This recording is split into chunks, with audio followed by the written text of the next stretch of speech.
며느리도 고생했네. 어머니, 저 딱 한 가지만 여쭤봐도 될까요? 왜 뭐? 저랑 혜진 씨랑 뭐가 다른 건가요? 그게 무슨 소리야? 딸이랑 며느리가 같아? 며느리도 고생했네. 어머니, 저 딱 한 어머니, 가지만 여쭤봐도 저 될까요? 딱 한 가지만 저랑 혜진 씨랑 여쭤봐도 뭐가 다른 될까요? 건가요? 그게 무슨 소리야? 왜 딸이랑 뭐? 며느리가 같아? 저랑 며느리도 혜진 씨랑 고생했네. 어머니, 뭐가 다른 딱 한 가지만 건가요? 여쭤봐도 될까요? 그게 왜 뭐? 무슨 저랑 소리야? 혜진 씨랑 뭐가 다른 딸이랑 건가요? 며느리가 그게 무슨 소리야? 같아? 딸이랑 며느리가 네. 같아? 며느리도 저도 고생했네. 이제 그렇게 어머니, 생각하기로 저 딱 한 가지만 했습니다. 여쭤봐도 될까요? 세상에는 참아야 할 것들이 있습니다.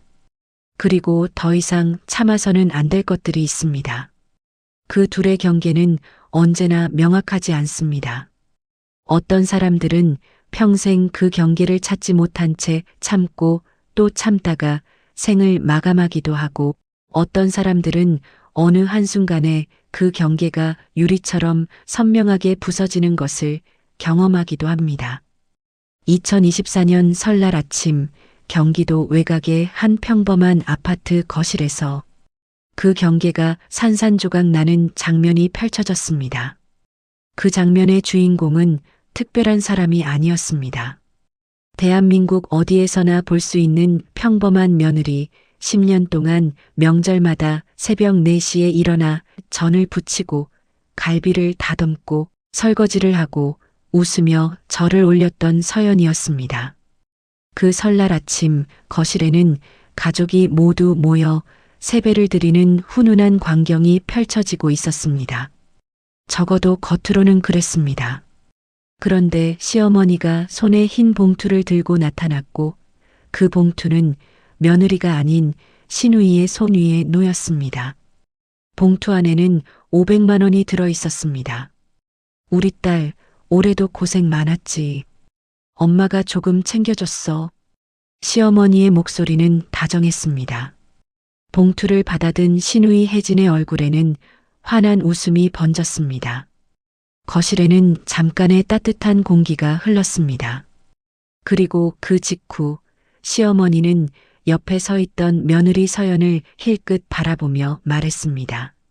며느리도 고생했네. 봉투는 없었습니다. 악수도 없었습니다. 눈을 마주치는 시간도 채 1초가 되지 않았습니다. 그냥 지나가는 인사처럼 던져진 말 한마디였습니다. 새벽 4시부터 일어나 일한 사람에게 돌아온 것은 그게 전부였습니다. 그 순간 서연의 눈빛이 달라졌다고 그 자리에 있던 사람들은 나중에 입을 모아 말했습니다. 눈빛이 그냥 텅 빈 것 같았어요. 뭔가 꺼진 것처럼. 그리고 서연은 자리에서 천천히 일어났습니다. 앞치마를 풀었습니다. 소파 위에 내려놓았습니다. 그리고 그녀의 입에서 10년이 응축된 말이 흘러나왔습니다. 저 10년 참았습니다. 그 말은 고함이 아니었습니다. 울음도 아니었습니다. 오히려 너무 차분해서 듣는 사람의 등골이 서늘해지는 그런 목소리였습니다. 그 설날 이후 서연이 올린 유튜브 영상은 보름 만에 조회수 1000만을 넘어섰습니다. 대한민국의 수많은 며느리들이 댓글에 이렇게 썼습니다. 이게 우리 집 이야기인 줄 알았어요. 도대체 그 10년 동안 무슨 일이 있었던 것일까요? 이 이야기의 주인공은 서연, 그 설날 당시 나이 38이었습니다. 서연은 지방 소재 대학교를 졸업하고 서울의 한 중소기업 마케팅팀에서 일하다가 사내 소개로 남편 준호를 만났습니다. 준호는 조용하고 성실한 사람이었습니다. 갈등을 피하고 분위기를 맞추는 것을 미덕으로 아는 사람이었고, 서연은 처음에 그것을 온화함이라고 생각했습니다. 두 사람은 3년을 사귀고 결혼했습니다. 서연의 나이 28이었습니다. 결혼 직전 준호의 어머니 옥자 여사가 서연에게 조심스럽게 말을 꺼냈습니다. 결혼 후에는 직장을 그만두고 집에서 살림을 해줬으면 좋겠다는 내용이었습니다. 당시 서연은 크게 거부감을 느끼지 않았습니다. 전업주부의 삶이 나쁘지 않을 것이라는 생각도 있었고, 무엇보다 그때는 결혼 초의 설렘으로 모든 것이 아름다워 보였기 때문입니다. 서연은 직장을 그만뒀고 그렇게 전업주부로서의 10년이 시작되었습니다. 처음 12년은 그럭저럭 지낼만 했습니다. 시댁과의 관계도 나쁘지 않았고 서연도 며느리 역할에 최선을 다하고자 했습니다. 생신 때마다 선물을 챙기고 명절 전날부터 시댁에 가서 음식 준비를 거들었으며 시부모님이 병원에 가실 때면 꼭 함께 동행했습니다. 주변에서도 옥자 씨 며느리는 참 잘한다는 말이 나왔고 서연은 그 말에 보람을 느끼기도 했습니다.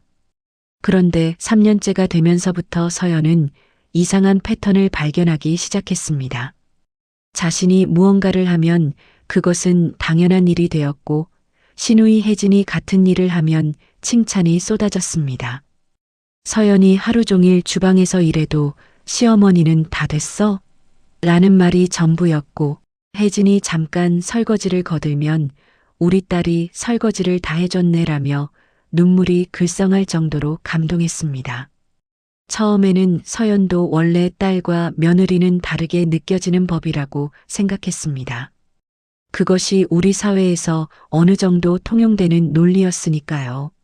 하지만 5년이 넘어가자 그 차이는 단순히 감정적 친밀감의 차이가 아니라 노동의 분배와 인정의 구조가 근본적으로 다르다는 것이 분명해졌습니다. 서연은 명절마다 새벽 4시에 일어났습니다. 혜진은 명절 아침 10시가 넘어서야 방에서 나왔습니다. 서연은 전을 부치고 나물을 무치고 탕을 끓이고 상을 차리고 뒷정리까지 혼자 해냈습니다. 혜진은 소파에 앉아 스마트폰을 보다가 가끔 주방 문을 열고 뭐 도와드릴 거 없어요? 라는 말을 건넸습니다. 서연이 괜찮아요라고 대답하면 혜진은 아무런 미안함 없이 돌아섰고 그것이 반복되는 동안 시어머니는 한 번도 혜진에게 너도 좀 도와라는 말을 하지 않았습니다. 서연이 처음으로 남편에게 힘들다고 말했던 것은 결혼 5년째였습니다. 준호는 그래, 알아. 어머니가 좀 그렇지라고 말했습니다. 그리고 더 이상의 말은 없었습니다. 서연은 그 반응에서 어떤 기대를 내려놓기 시작했습니다. 남편이 변화를 만들어줄 것이라는 기대, 시어머니가 시간이 지나면 달라질 것이라는 기대, 언젠가는 자신의 노력이 제대로 인정받을 것이라는 기대. 하나씩 하나씩 조용히 내려놓으면서도 서연은 계속 시댁으로 향했습니다. 왜냐하면 그것이 며느리의 도리라고 배웠고 그 도리를 저버리는 것이 자기 자신을 잃는 것처럼 느껴졌기 때문입니다. 그렇게 10년이 흘렀습니다. 혜진이라는 인물을 제대로 이해하려면 그녀가 어떤 환경에서 자랐는지를 먼저 살펴봐야 합니다. 시어머니 옥자 여사는 젊은 시절 상당히 혹독한 시집살이를 경험했다고 주변에 자주 이야기했습니다. 시어머니 본인이 겪었던 고통이 워낙 컸던 탓에 그녀는 딸 혜진만큼은 절대 그런 삶을 살게 하지 않겠다는 굳은 신념을 갖고 있었습니다. 그 신념은 혜진이 어릴 때부터 집안일을 전혀 배우지 않아도 된다는 방식으로 표현되었습니다. 내 딸은 집안일 안 해도 돼. 밖에서 잘 살면 그만이야. 옥자 여사의 입버릇이었습니다. 결과적으로 혜진은 30 중반이 되도록 밥 한 끼 제대로 차려본 적이 없는 사람으로 자랐습니다. 명절에 음식을 해본 적도 없었고 설거지를 해본 경험도 손에 꼽을 정도였습니다. 혜진은 그것이 부끄러운 일이라고 생각하지 않았습니다. 어머니가 그렇게 가르쳤으니까요. 혜진에게 집안일은 본인의 일이 아니었고 그 집에 와서 그 일을 담당하는 서연의 존재가 자연스럽고 당연한 것이었습니다. 혜진이 나쁜 사람이었냐고 묻는다면 그 대답은 단순하지 않습니다. 혜진은 의도적으로 서연을 괴롭히려 했던 것이 아니었습니다. 다만 그녀는 철저히 자기중심적인 환경에서 자란 결과 타인의 노동과 희생에 무감각한 사람이 되어 있었습니다. 명절마다 서연이 혼자 새벽부터 일하는 동안 소파에 누워 있었던 것도 아기에서 나온 것이라기보다는 그것이 자신과 무관한 일이라는 인식에서 비롯된 것이었습니다. 세뱃돈 문제는 결혼 초부터 미묘했습니다. 결혼 첫 해에 서연도 세뱃돈 봉투를 받았는데 혜진의 봉투보다 훨씬 적은 금액이었습니다. 서연은 그것을 이상하게 여겼지만 아무 말도 하지 않았습니다. 결혼 3년째가 되던 해 서연의 봉투는 아예 사라졌습니다. 시어머니는 대수롭지 않게 말했습니다. 며느리가 어디 세뱃돈을 받아? 며느리는 식구야, 식구. 서연은 그 말을 듣고 반박하지 못했습니다. 그리고 그것이 선례가 되었습니다. 이후 7년 동안 서연은 세배를 드리고 난 후 빈손으로 돌아섰고 혜진은 해마다 봉투를 받았습니다. 그 금액은 처음에 50만 원이었다가 100만 원이 되고 200만 원이 되더니 문제의 그 설날에는 500만 원에 이르렀습니다. 서연이 그 격차를 모른 척 할 수 있었던 것은 처음 몇 년뿐이었습니다. 5년이 넘어가면서 명절이 되면 서연의 몸이 먼저 반응하기 시작했습니다. 시댁에 가기 며칠 전부터 잠이 잘 오지 않았고 가슴이 답답하고 두근거리는 증상이 생겼습니다. 병원에서는 가벼운 적응 장애라는 진단을 받았습니다. 서연은 그 처방전을 아무에게도 보여주지 않았습니다. 남편에게도 친정 어머니에게도. 문제의 그 설날이 오기 보름 전쯤 서연의 생활에는 이미 무언가 다른 기운이 감돌고 있었습니다. 해마다 명절이 다가오면 서연은 마트에 가서 선물 세트를 고르고 어떤 음식을 준비할지 메모하고 하루 전날 짐을 쌌습니다. 그런데 그 해에는 그 일련의 과정이 유독 버겁게 느껴졌습니다. 손이 느려졌고 생각이 자꾸 다른 곳으로 흘렀습니다. 그 무렵 서연은 온라인 커뮤니티에 종종 들어가 글을 읽었습니다. 비슷한 처지의 며느리들이 명절 이야기를 나누는 공간이었습니다. 그 게시판에는 서연과 비슷하거나 더 심한 상황을 겪는 사람들의 글이 가득했습니다. 서연은 댓글을 달지는 않았지만 그 글들을 읽을 때마다 묘한 위로를 받았습니다. 혼자가 아니라는 것, 자신이 이상한 것이 아니라는 것을 그 게시판에서 확인받는 것 같았습니다. 설날 전날 밤 서연은 그 커뮤니티에 처음으로 직접 글을 올렸습니다. 제목은 내일이 두렵습니다였습니다. 내용은 길지 않았습니다. 10년 동안의 명절 이야기, 시누이와의 차별, 세뱃돈 이야기, 그리고 매년 이 시기만 되면 가슴이 두근거리고 잠을 이루지 못한다는 내용이었습니다. 글을 올리고 나서 서연은 핸드폰을 엎어놓고 이불을 덮었습니다. 그런데 이상하게 잠이 오지 않았습니다. 1시간쯤 지났을까 서연은 핸드폰을 다시 들었습니다. 댓글이 200개가 넘어 있었습니다. 제발 가지 마세요. 왜 거기가 당신 집이에요? 저도 꼭 같은 상황이에요. 10년 넘었어요. 한 번만 안 가보세요. 세상이 무너지지 않아요. 언니, 이제 그만 참아요. 서연은 그 댓글들을 새벽 2시가 넘도록 읽었습니다. 읽다 보니 눈이 따가워졌습니다. 그러나 울지는 않았습니다. 무언가가 마음 깊은 곳에서 조용히 단단해지는 느낌이 들었습니다. 결심 같은 것이었는지도 모릅니다. 아직 서연 자신도 그것이 무엇인지 명확히 알지 못했지만 다음 날 아침 서연은 예년과 다름없이 일어나 옷을 갈아입고 명절 선물 세트와 과일 바구니를 챙겼습니다. 준호는 운전석에 앉아 라디오를 켰고 두 사람은 별다른 대화 없이 시댁으로 향했습니다. 차 안에서 서연은 창밖을 바라보며 오랫동안 아무 말도 하지 않았습니다. 준호가 한번 물었습니다. 왜 말이 없어? 서연은 짧게 대답했습니다. 그냥요. 시댁 현관문을 열자마자 주방에서 냄새가 났습니다. 아무도 손대지 않은 재료들이 가득한 냄새였습니다. 시어머니는 거실 소파에 앉아 TV를 보고 있었고 혜진은 방에서 아직 나오지 않았습니다. 서연은 핸드백을 내려놓고 조용히 주방으로 걸어 들어갔습니다. 10년 동안 해온 일이었으니까요. 그런데 그날따라 그 주방이 유난히 좁게 느껴졌습니다.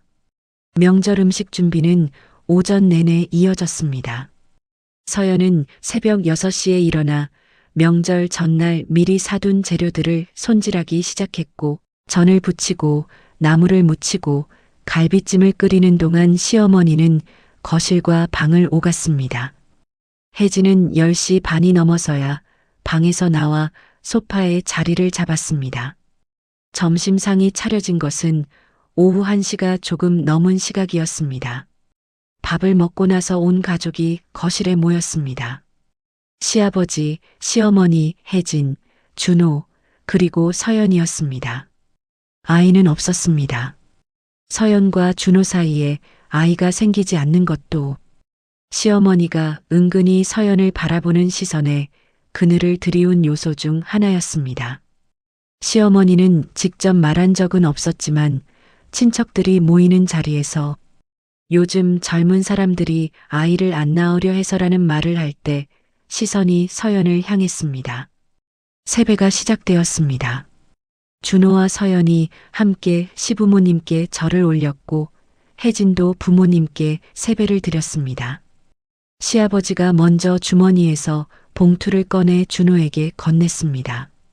준호는 두 손으로 받으며 감사 인사를 했습니다. 그리고 시어머니가 자리에서 일어나더니 안방으로 들어갔습니다. 잠시 후 손에 봉투 2개를 들고 나왔습니다. 시어머니는 먼저 준호에게 봉투 하나를 건넸습니다. 그리고 혜진에게 다가가 나머지 봉투를 내밀었습니다. 그 순간의 목소리는 유독 따뜻했습니다.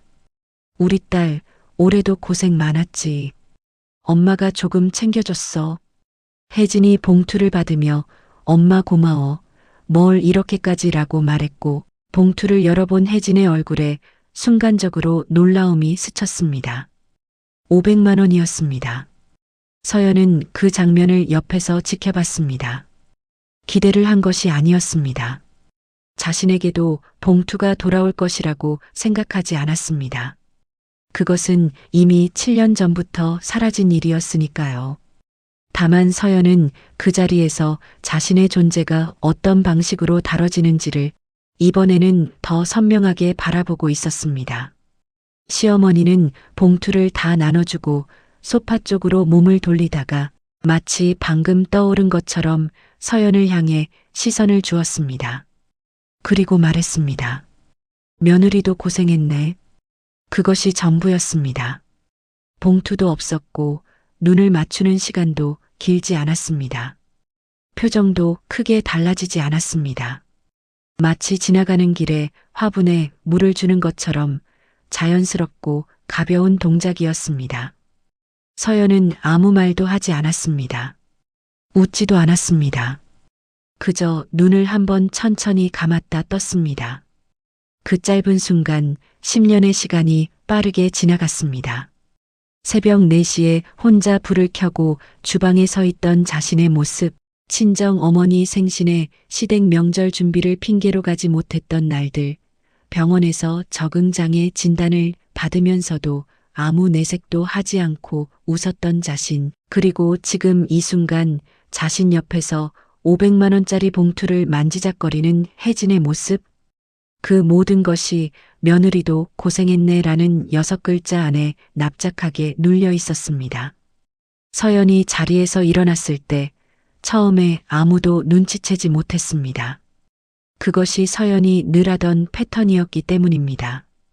식사가 끝나거나 세배가 마무리되면 서연은 자리에서 일어나 주방으로 향했습니다. 설거지를 하거나 상을 치우거나 다음 음식을 준비하기 위해서였습니다. 아무도 그것을 당연하게 여기지 않았다고 말할 수 없을 만큼 그 동작은 반복 속에서 완전히 당연한 것으로 자리 잡아 있었습니다. 그런데 서연은 주방으로 가지 않았습니다. 그녀는 거실 한가운데 서서 허리에 묶여있던 앞치마 끈을 천천히 풀기 시작했습니다. 손이 조용히 그러나 망설임 없이 움직였습니다. 그리고 앞치마를 접어 소파 등받이 위에 올려놓았습니다. 그 작은 행동 하나에 거실의 공기가 바뀌었습니다. 시어머니가 고개를 들었고 혜진이 핸드폰에서 눈을 떼었습니다. 시아버지는 말없이 며느리를 바라봤고 준호는 서연의 얼굴을 보는 순간 무언가 심상치 않다는 것을 느꼈습니다. 그러나 그는 또 아무 말도 하지 않았습니다. 서연은 거실 한가운데 선 채로 그 자리에 모인 모든 시선을 받으며 입을 열었습니다. 저 10년 참았습니다. 그 말은 폭발이 아니었습니다. 소리를 높이지도 않았고 손을 떨지도 않았습니다. 오히려 너무 차분하고 낮은 목소리였기 때문에 듣는 사람들이 더 당황할 수밖에 없었습니다. 준호는 나중에 이렇게 말했습니다. 소리를 질렀으면 덜 무서웠을 것 같아요. 그 차분함이 더 무서웠어요. 서연은 그 한마디를 시작으로 10년 동안 한 번도 꺼낸 적 없는 말들을 하나씩 내놓기 시작했습니다. 목소리는 시종일관 낮고 고요했지만 그 내용은 전혀 고요하지 않았습니다. 서연은 결혼 첫 해 명절부터 시작해서 해마다 어떻게 새벽부터 혼자 일했는지를 이야기했습니다. 혜진이 소파에서 TV를 보는 동안 자신은 주방에서 땀을 흘렸다는 것을, 그 사실을 한 번도 누가 이상하게 여기지 않았다는 것을 이야기했습니다. 친정 어머니 기일에도 시댁일을 우선시하도록 분위기가 만들어졌다는 것, 아이 문제로 혼자 병원을 다니면서도 이 집에서는 아무렇지 않은 척 웃어야 했다는 것을 이야기했습니다.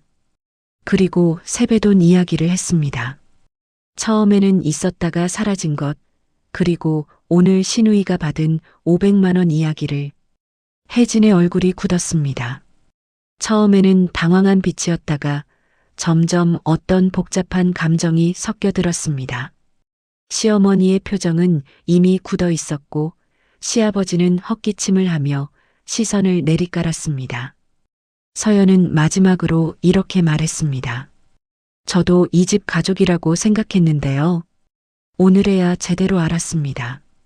저는 가족이 아니라 직원이었네요. 그리고 핸드백을 들고 현관으로 걸어갔습니다. 신발을 신고 문을 열고 나가는 그 동작까지도 모두 조용했습니다. 아무도 서연을 붙잡지 않았습니다. 준호도 혜진도 시어머니도. 문이 닫히는 소리만이 그 거실에 울렸고 그 이후 한참 동안 아무도 말을 하지 않았습니다. 서연이 택시를 잡아 집으로 돌아온 것은 그날 오후 3시가 채 되지 않은 시각이었습니다. 평소 같으면 저녁 8시, 9시까지 시댁에 머물며 저녁 상까지 차리고 나왔을 시간이었습니다. 집안은 조용했습니다. 명절 연휴여서 거리도 한산했고 아파트 복도에도 인적이 없었습니다. 서연은 핸드백을 현관에 내려놓고 소파에 앉았습니다. 그리고 오랫동안 아무것도 하지 않았습니다. 울지 않았습니다. 배가 고프다는 생각도 들지 않았습니다. 그저 멍하니 벽을 바라보며 앉아 있었습니다. 그 멍함이 슬픔인지 후련함인지 아니면 두려움인지 서연 자신도 명확히 알 수 없었습니다. 준호에게서 전화가 오기 시작했습니다. 처음에는 짧은 간격으로 2번, 3번, 그리고 점점 더 빠르게 울려댔습니다. 서연은 핸드폰 화면을 바라보다가 전원 버튼을 눌러 화면을 껐습니다. 시어머니에게서도 문자가 왔습니다. 내가 왜 그러는지 모르겠다. 어른한테 그렇게 하는 게 맞냐? 내가 뭘 잘못했는지 말을 해야 알지. 서연은 그 문자를 2번 읽었습니다. 그리고 핸드폰을 소파 쿠션 사이에 끼워 넣었습니다. 시어머니의 문자에서 서연이 느낀 것은 분노가 아니었습니다. 오히려 어떤 깊은 피로감 같은 것이었습니다. 아, 이분은 정말 모르는구나.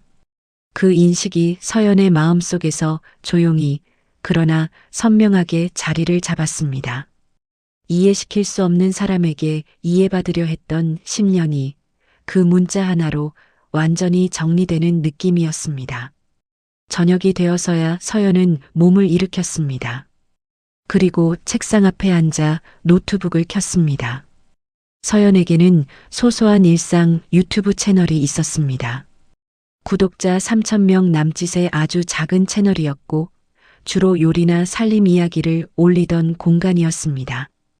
서연은 그 채널의 라이브 스트리밍 기능을 켜려다가 멈추고 대신 카메라를 꺼내 책상 위에 세웠습니다. 영상을 찍기로 했습니다. 서연은 화장을 지우지 않은 채였습니다. 조명도 따로 켜지 않았습니다. 배경에는 아무것도 없었습니다. 그냥 카메라 앞에 앉아 녹화 버튼을 눌렀습니다. 그리고 말하기 시작했습니다. 오늘 있었던 일을 처음부터 끝까지 10년의 이야기를, 명절마다의 이야기를, 세뱃돈 이야기를, 혜진의 500만 원과 자신에게 돌아온 며느리도 고생했네 한마디를 말을 하다 보니 처음에는 몰랐던 것들이 스스로도 선명해지는 느낌이 들었습니다. 얼마나 오래 말했는지 알 수 없었습니다. 영상을 끝내고 보니 47분이었습니다. 서연은 그 영상에 간단한 제목을 붙였습니다. 설날 세배 시누이 500만 원, 며느리 고생했네 한마디 10년 참았습니다. 그리고 업로드 버튼을 눌렀습니다. 아무런 편집도 썸네일 작업도 없이 영상을 올리고 서연은 칫솔을 들고 화장실로 갔습니다. 이를 닫고 침대에 누웠습니다. 핸드폰은 끄지 않았지만 화면을 뒤집어 놓았습니다. 그리고 오랫동안 들지 않던 잠이 그날 밤에는 이상하게도 쉽게 찾아왔습니다. 다음 날 아침 서연이 눈을 떴을 때 핸드폰을 들자마자 화면이 알림으로 가득 차 있었습니다. 유튜브 알림, 문자, 부재중 전화. 서연은 유튜브 앱을 열었습니다. 조회수가 50만을 넘어 있었습니다. 댓글은 수천 개였습니다. 서연은 화면을 멍하니 바라보다가 댓글을 천천히 읽기 시작했습니다. 언니, 저도 꼭 같아요. 10년 넘었어요. 이게 우리 시댁 이야기인 줄 알았어요. 참는 것이 미덕이 아닌 날이 왔으면 좋겠어요. 대신 말해줘서 고마워요. 진짜로. 언니, 우리 다 알아요. 다 봤어요. 그 마지막 댓글을 읽었을 때 서연의 눈에 눈물이 차올랐습니다. 분하거나 슬퍼서가 아니었습니다. 10년 동안 혼자라고 생각했는데 사실 혼자가 아니었다는 것을 이 영상 하나로 확인받는 느낌이었습니다.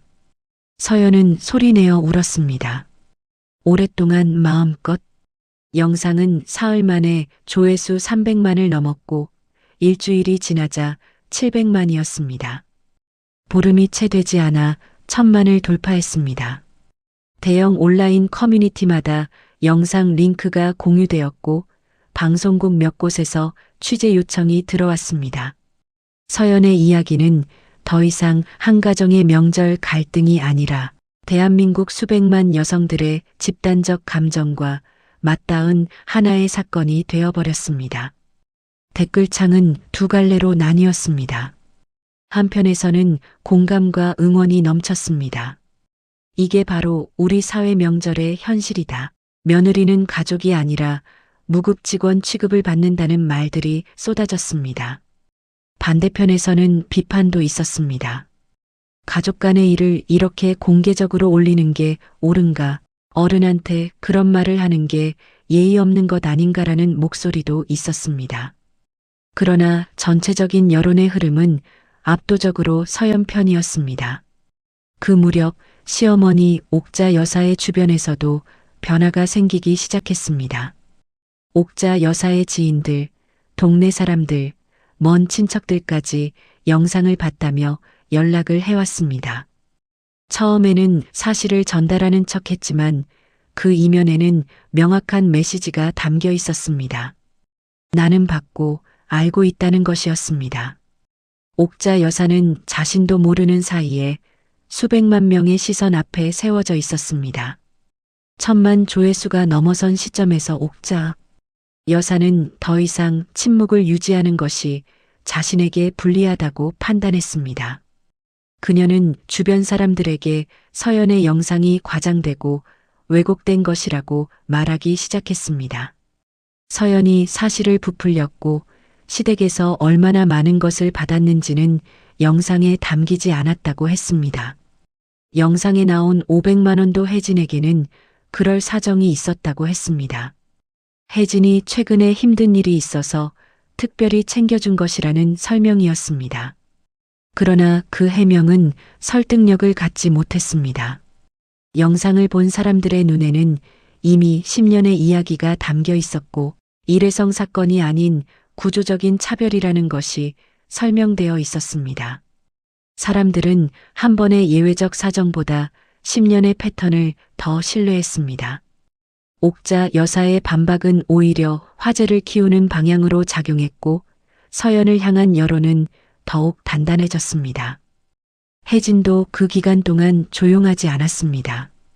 직장 동료들 사이에서도 영상이 퍼졌고 혜진을 아는 몇몇 사람들이 그 영상의 신우이가 혜진이라는 것을 어렴풋이 눈치챘습니다. 혜진은 처음에는 억울했습니다. 자신이 의도적으로 나쁘게 군 것이 아니라는 것을 알고 있었으니까요.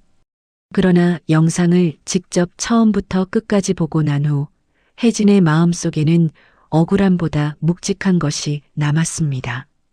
댓글 하나가 특히 오래 눈에 남았습니다. 신우이는 나쁜 사람이 아닐 수 있어요. 하지만 무감각한 사람이 된 것도 사실이잖아요. 혜진은 그날 밤 오래 잠을 자지 못했습니다. 준호도 그 시기에 가장 힘든 시간을 보냈습니다. 어머니는 준호에게 서연과의 관계를 정리하라고 압박하기 시작했습니다. 가족의 이야기를 공개적으로 올린 사람과 같이 살 수 없다는 것이었습니다. 그러나 준호는 영상에 달린 수십만 개의 댓글을 읽으며 며칠을 보냈습니다. 사람들이 서연의 이야기에 공감하는 이유가 무엇인지를, 그리고 자신이 10년 동안 무엇을 못 본 척 해왔는지를 천천히 고통스럽게 들여다봤습니다. 어느 날 밤 준호는 서연에게 짧은 문자를 보냈습니다. 미안해. 내가 너무 몰랐어. 아니, 모르려고 했던 것 같아. 서연은 그 문자를 한참 바라봤습니다. 그리고 답장을 하지 않았습니다. 아직 그 문자에 답할 만큼 마음이 정리되지 않았습니다. 영상이 올라간 지 한 달이 지났을 무렵 혜진에게서 서연에게 메시지가 왔습니다. 길지 않은 내용이었습니다. 형수, 잠깐 볼 수 있어요? 서연은 그 메시지를 받고 하루 동안 답장을 하지 않았습니다. 만나서 무슨 말을 할지, 만남이 어떤 결과를 낳을지 알 수 없었습니다. 이미 할 말은 다 했다는 생각도 들었고 다시 그 가족들과 얽히는 것이 두렵기도 했습니다. 그러나 서연은 결국 답장을 보냈습니다. 언제요? 두 사람은 동네 조용한 카페에서 마주 앉았습니다. 혜진은 평소보다 수수한 차림이었고 눈 밑에 피로한 기색이 역력했습니다. 두 사람은 커피를 한 잔씩 시키고 한참 동안 아무 말도 하지 않았습니다. 먼저 입을 연 것은 혜진이었습니다. 혜진은 영상을 보고 며칠을 잠을 자지 못했다고 했습니다. 처음에는 자신이 그렇게까지 묘사될 이유가 있냐는 생각도 들었지만 댓글을 읽으면서 점점 다른 생각이 들었다고 했습니다. 자신이 한 번도 형수의 입장에서 생각해 본 적이 없었다는 것, 형수가 매년 새벽부터 혼자 일하는 동안 자신은 아무런 미안함도 느끼지 않았다는 것이 댓글을 읽으면서야 비로소 보였다고 했습니다. 혜진이 말했습니다. 제가 너무 몰랐어요. 아니, 모르려고 했던 것 같아요. 편했거든요. 형수가 다 해주면. 그 말이 끝난 후 카페 안에 잠시 침묵이 흘렀습니다. 서연은 그 침묵 안에서 여러 가지 감정을 느꼈습니다. 분노도 있었고 서러움도 있었습니다. 하지만 그것들보다 더 크게 느껴진 것은 이상하게도 어떤 안도감 같은 것이었습니다.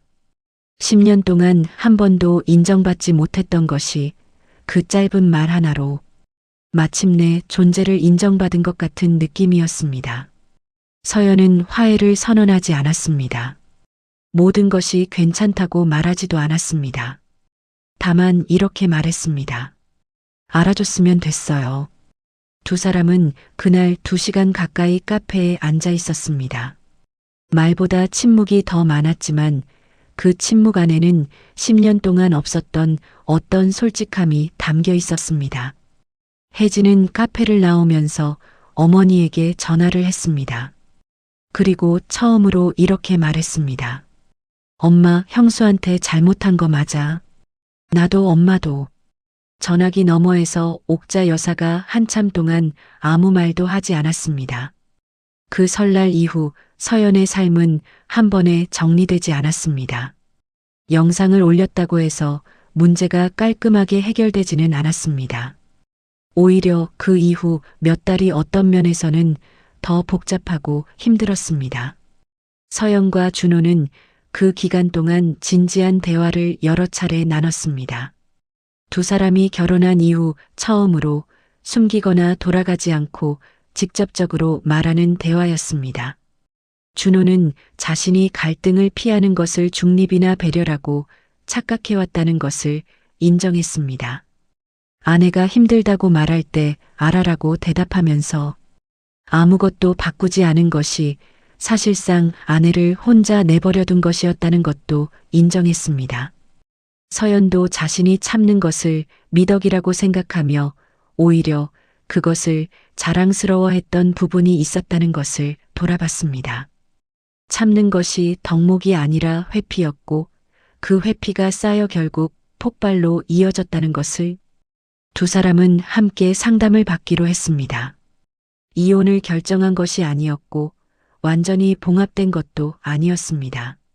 다만 처음으로 두 사람이 같은 방향을 바라보기로 했다는 점이 달랐습니다. 서연은 그 과정이 쉽지 않았다고 나중에 영상에서 이야기했습니다. 오랫동안 말하지 않았던 것들을 꺼내는 것은 해방감을 주기도 했지만 그만큼 서로에게 낯선 감정을 불러일으키기도 했습니다. 그러나 두 사람은 그 불편함을 피하지 않기로 했습니다. 시어머니 옥자 여사와의 관계는 단기간에 회복되지 않았습니다. 서연은 더 이상 새벽 4시에 일어나 전을 부치지 않았습니다.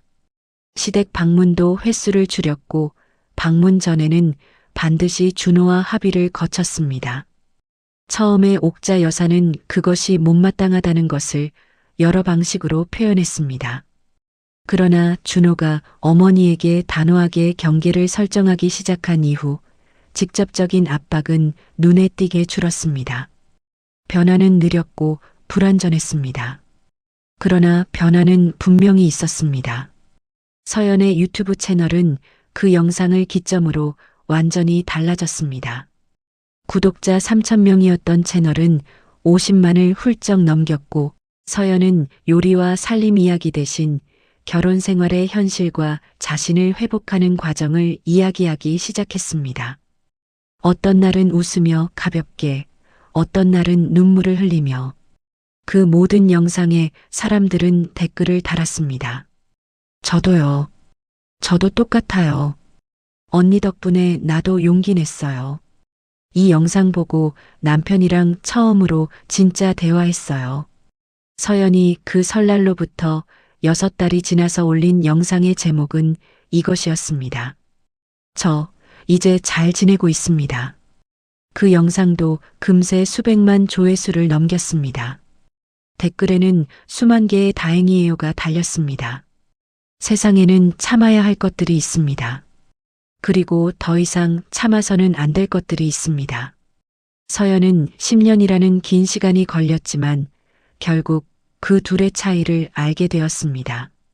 그리고 그 선택은 단 한 사람의 설날만을 바꾼 것이 아니었습니다. 그 영상을 본 수천만 명의 사람들, 각자의 주방에서 혼자 전을 부치던 수많은 사람들의 마음속에 조용하지만 선명한 무언가를 남겼습니다. 더 이상 혼자가 아니라는 것, 그리고 말해도 된다는 것. 그것이 서연이 그 설날 아침에 앞치마를 벗으며 만들어낸 변화였습니다. 지금까지 이 이야기가 내 이야기처럼 느껴지셨나요? 주변에 지금도 혼자 참고 계신 분이 있다면 이 영상을 공유해 주세요. 구독과 좋아요 한 번씩만 눌러주셔도 이 채널이 계속 살아 숨쉴 수 있습니다. 여러분의 응원 하나하나가 다음 이야기를 만드는 힘이 됩니다. 다음 영상에서 또 찾아오겠습니다. 감사합니다.